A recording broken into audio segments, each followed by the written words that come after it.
আসুন ম্যাডাম, এই দেখুন। লাশটা যে প্রথম দেখেছে সে কোথায়? লাশের অবস্থা দেখেও এখন হসপিটালে ভর্তি আছে। তাই তো দেখছি স্যার, দেখে যা মনে হচ্ছে মরা 3-4 দিন হয়ে যাবে। ফরেনসিক টিমও তাই বললো।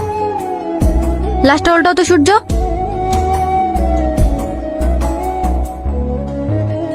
ইস, মুখটা তো একদম দেখার মতো অবস্থায় নেই। এবার লাশ টাকার কিভাবে বুঝবো ম্যাডাম? দেখো কাছ থেকে কোনো এভিডেন্স পাওয়া যায় কিনা। ম্যাডাম,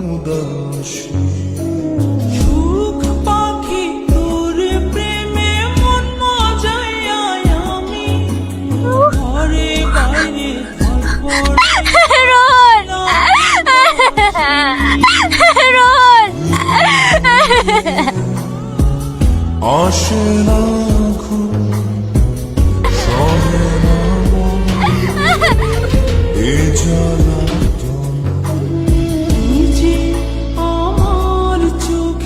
শান্ত হও সাথী, তোমার এখন বাড়িতে থাকা দরকার। আমি নিজেই কেসটা সামলিয়ে নেব। এই কেসটা আমার হাত থেকে কেড়ে নিয়েন না স্যার। কিন্তু তোমার মানসিক অবস্থা তো। প্লিজ স্যার, আমাকে ইনভেস্টিগেশন করতে দিন। ঠিক আছে, তুমি যা ভালো মনে করো, কিন্তু আমিও তোমার সঙ্গে থাকবো। কেন মিথ্যা তো বলছি? রোহন খুন হওয়ার 1 সপ্তাহ আগে তুই হুমকি দিতে গেছিলি। আপনারা বিশ্বাস করেন, আমি রোহন স্যারকে মারিনি। সেদিন তো আমি আসবো স্যার। আরে রোকিয়া বোন, এসো এসো। কি করছো? ওঠো ওঠো। আপনাকে অনেক অনেক ধন্যবাদ স্যার। আপনি না থাকলে আমার এই বাপ মরা মেয়েটা কোনোদিনও চোখে দেখতে পেত না। এরকম ভাবে বলবেন না প্লিজ, এটা তোমার কর্তব্য।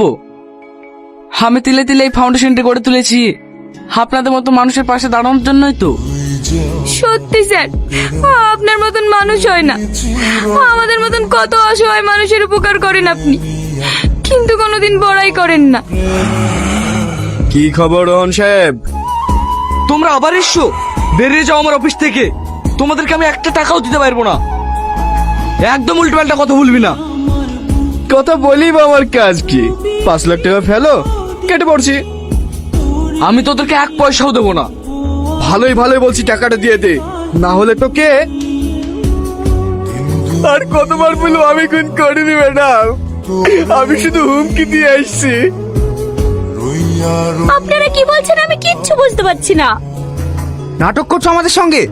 তোমার স্বামী টাকার লোভে রোহনকে খুন করে পালিয়েছে। ও ওনার কথা ভুল হচ্ছে দিদি। আমার স্বামী এত বড় পাপ কাজ করতেই পারে না। পুরো বাড়ি সার্চ করলাম ম্যাডাম, কোথাও নেই। পালিয়ে যাবে কত দূর? ও যে করতেই থাকুক না কেন, ওকে টেনে বের করবই। হাবিলদার, ওর উপর কড়া নজর রাখো আর ওর ফোন ট্যাপ করো। ও নিশ্চয় ওর স্বামীর সঙ্গে যোগাযোগ করার চেষ্টা করবে। ঠিক আছে ম্যাডাম, তোমরা যাও সাথী, আমি একটু বাড়ির দিকে যাব। চলুন তাহলে আপনাকে ড্রপ করে থানায় যাই। না না, তোমাদেরকে আর কষ্ট করতে হবে না, আমি টোটো ধরে চলে যাব। আপনার অসুবিধা হবে না তো?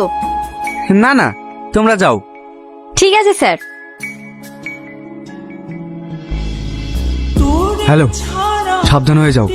সাথী তোমাদের ফোন ট্যাপ করবে, কোনো যোগাযোগ করলে নতুন নাম্বার থেকে করবে, আর সিমটা অবশ্যই ভেঙে ফেল। আন্ডারস্ট্যান্ড? তুমি আমাদেরকে কেন ছেড়ে গেলে বাবা? আমি তোমাকে অনেক মিস করছি। কি ব্যাপার এত আর্জেন্ট ডাকলে? কোনো এভিডেন্স পেয়েছো নাকি? হ্যাঁ ম্যাডাম, অনেক বড় কিছু পেয়েছি। এই দেখুন।